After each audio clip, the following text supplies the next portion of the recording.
हर पल की खबर पर हमारी नजर। सेवन भारत न्यूज के साथ।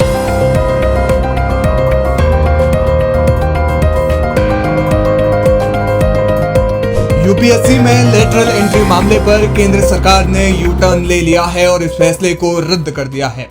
माना जा रहा है कि विपक्ष के भारी दबाव के कारण मोदी सरकार ने अपना फैसला वापस लिया।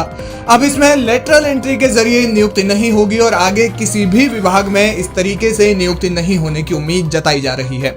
इंडिया गठबंधन के तमाम बड़े नेता इस मामले में पहले ही पुरजोर विरोध जताते हुए केंद्र सरकार पर हमलावर हैं।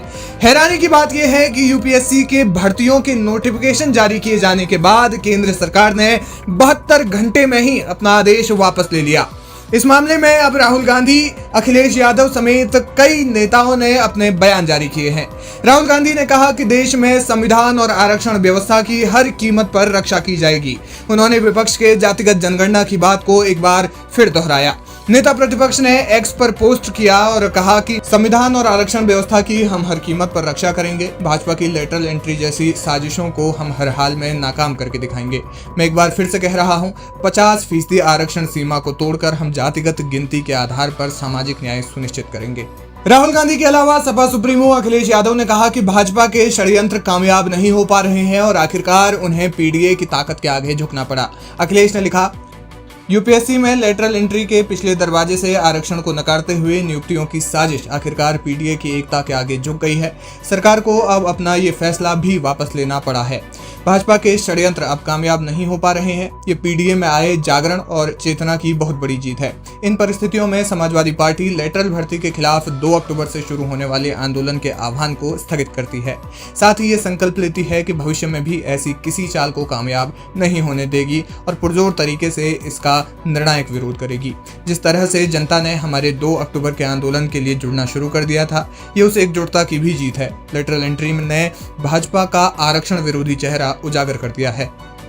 कांग्रेस की प्रवक्ता सुप्रिया श्रीनेत ने कहा कि ये देश के संविधान की जीत है। उन्होंने कहा कि पीएम मोदी को इसका क्रेडिट नहीं लेना चाहिए क्योंकि विपक्ष और एनडीए के घटक दलों का उन पर दबाव था। सुनिए उन्होंने क्या कहा। ये फैसला इस संविधान की जीत है। ये फैसला संवैधानिक था, ये संविधान पर प्रहार था, ये इस देश के दलितों, वंचितों, आदिवासियों, पिछड़ों के आरक्षण पर प्रहार था। सरकार को बैकफुट पर जाकर अपना फैसला बदलना पड़ रहा है। लैटरल एंट्री मतलब सीधी भर्ती पर रोक लग रही है और इसका पूरा श्रेय मैं देना चाहूंगी अपने नेता राहुल गांधी को, कांग्रेस अध्यक्ष खड़गे जी को, समूचे विपक्ष को, जिन्होंने पुरजोर तरीके से इस असंवैधानिक फैसले का, आरक्षण विरोधी फैसले का विरोध किया। और मोदी जी इसमें बिल्कुल भी क्रेडिट लेने की कोशिश ना करें क्योंकि लोगों के खिलाफ, दलितों, आदिवासियों, पिछड़ों के खिलाफ यह साजिश आपकी नाक के नीचे रची गई थी, तो इसमें बिल्कुल क्रेडिट ना लीजिए। आपके घटक दल आपसे नाराज थे। मोदी 3.0 में आपको बार बार ऐसे फैसले देखने को मिलेंगे जहां पर सरकार बैकफुट पर जाएगी और यही लोकतंत्र की, यही संविधान की जीत है। माना जा रहा है कि विपक्ष के विरोध और एनडीए गठबंधन के अन्य घटक दलों के दबाव के कारण मोदी सरकार ने यू टर्न लिया क्योंकि बीजेपी के ही कई सहयोगी दलों ने इसका विरोध किया था।